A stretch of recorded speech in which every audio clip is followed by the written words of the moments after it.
Hello, fabulous friends and fans. Welcome to this frequently asked questions video. I am your astrologer, Nadiya Shah. So love interacting with you guys and your questions. Thank you so much for them. Facebook, Twitter, Google+, my website, nadiyashah.com, and the YouTube comments as well. This question comes from Brenda on Facebook, and Brenda asked about a square and what is considered a square, and especially what happens when planets are in compatible elements but mathematically are still a square. How do you interpret those? Okay, so first let me define this and flesh this out a little bit, because squares are when two planets are 90 degrees apart. Okay, and they tend to be in the same modality, but in different elements. And they're generally thought to be conversations, the type of conversation that is thought to be one of tension, but ultimately one that creates a lot of motivation. And squares to me are probably the most important indicators of how successful a person is going to be. Now, I say this because when I was, way back in the day, when I was first starting to get into charts, I remember at the time I was first starting to get into charts, starting to look at celebrity charts. Of course, that's one of the first places. Once you move beyond your own chart, usually what happens as an astrology student, first you start with your chart, you go, oh my God, this is amazing. Oh my God, this is me, this is who I am. And then you get a little curious, and then you want to look at charts of maybe friends and family, but also celebrity charts. Really, very popular and common way that people come to learn more about astrology and how it works and start practicing it on more and more different charts. Celebrity charts, really important part of studying. I do believe so. And of all, I've been to a lot of talks over the years, lots of workshops over the years. Almost always you have people showing us celebrity examples because we know about their lives. We know about major turning points they've gone to, especially those especially very public turning points like divorces and births and major turning points in life. For a person living in the public, this tends to be public knowledge. So these are good ways to see, okay, what was happening in this person's chart at the time and learning about astrology through that. And I remember at the time, I was really interested in what is it that shows success? What are the indicators of success? And of course, I started with, the people who were most successful in our culture at that time. And at that time, really the really big heavy hitters in culture were, and this is now tells you something, there were Madonna. And I remember at the time, Madonna was everywhere. She was the only thing that people were talking about at the time. And also Oprah Winfrey, right? This was when she really started to become known for making a lot of money. This was at the time when she first she first bought the rights to her show and started owning her own show. And there was it was so big and it was huge news that she was making so much money at the time. And so I wanted to see what was happening in these people's charts, that they had prosperity, they had fame, they had success. And I really expected to see all these trines. I expected to see lots of harmony. And of course, yes, they had some harmony because that's luck. However, it surprised me, now not so much, but it surprised me that one of the dominant things I saw in these people's charts were squares. And that is because a square conversation is where you feel that these two parts of me, the planets are parts of your soul, as I describe in my book. These two parts of my soul and these two areas of life that the planets are in certain houses, these two areas of life and these two parts of my soul are supposed to get along. They've got to work. They've got to get together. I've got to utilize these parts of me in order to fulfill the needs that they have. But there's an understanding that process is not easy, but there's a motivation to do what's necessary to make them get along. And because of that, people take action. Because of that, people are moving forward. Because of that, people tangibly do what is required to do so that they experience, or so that they put themselves in a place to experience positive benefit, or are more likely to experience benefit. When I see too much harmony, I just think, okay, this person is riding along on a wave. There's not as much motivation. There's not as much desire for change there, or enough there to really take a lot of action. Now, a lot of that can be negated by transits, okay?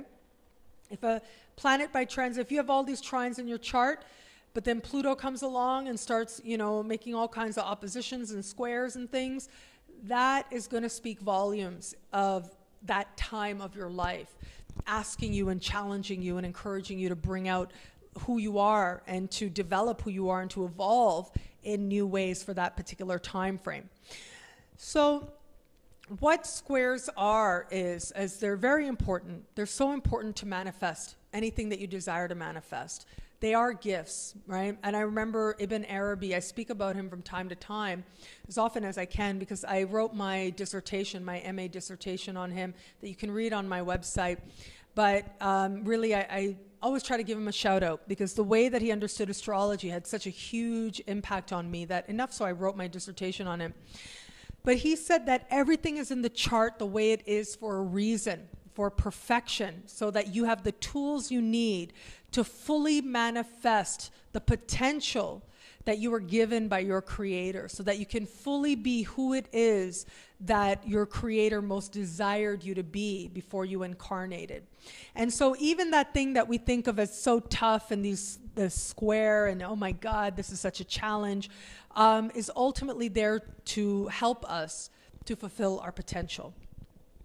Normally, as I said, these planets, mathematically speaking, are 90 degrees apart. Depending on how wide an orb you're going to use, different astrologers like different orbs. And what that means is it could be 87 degrees apart. So the sky is divided into 360 degrees. When a planet is 90 degrees away from another, those two planets are in a square. Some people would say 87 degrees, it's a square. 93 degrees, it's a square. Some people use even wider orbs. They'd say, you know, if you're 84 degrees, it's a square. If you're 96 degrees, it's a square. Now, each sign is 30 degrees. So as you can imagine, if you're using a wider orb, okay, if one planet is at the very end of a particular sign, and the sign is at the very end of that sign, and it is, let's say, 93 degrees away from another planet. Now, that is a square, but that planet that's 93 degrees away has stepped into the following sign. So, whereas traditionally a square is a planet that is in the same modality, but a different element, and we would say an element that is not harmonious, two elements that are not harmonious elements. When we have the planet having moved on into the other sign, so we're using a wider orb here, but it's moved on into the other sign, it can be that the planets are still, you know, give or take with the orb, 90 degrees apart, so they're a square, but their elements are compatible. So what we say is, in astrology, we call that, we say, you know, that's whether it's a true trine. Normally what we say is it's not a true square. That's not a true square. However, the thing is that it's still a square. It might not be a true square, like that's officially the term. It's not a true square because the elements are compatible. However, because of the degrees, it's still a square. And what that means is, it becomes this, it's not as clear cut as, okay, this part doesn't get along with this other part. You know, I've got to make this part that feels really different than that part work, and I've got to figure out how to do it. It isn't that clear cut. More that you still feel the tension, you still feel the motivation, but there's something inside that feels like, you know, these two parts of me should get along. These two parts of me are kind of alike. They're kind of similar. They're supposed to get along. Why do I feel like they're not getting along? Why do I feel like I've got to work that much harder to make these parts of me get along? Well, it's because they're still in a square, and you still got to count that square. It's just that you've got to take into account that there may be a part of you that feels like this should be easy. It's harder to accept that this energy, these two energies aren't blending together as easily as some part of you feels that they should. It should be easy. This should feel easier to manifest, to bring together, to evolve, to grow.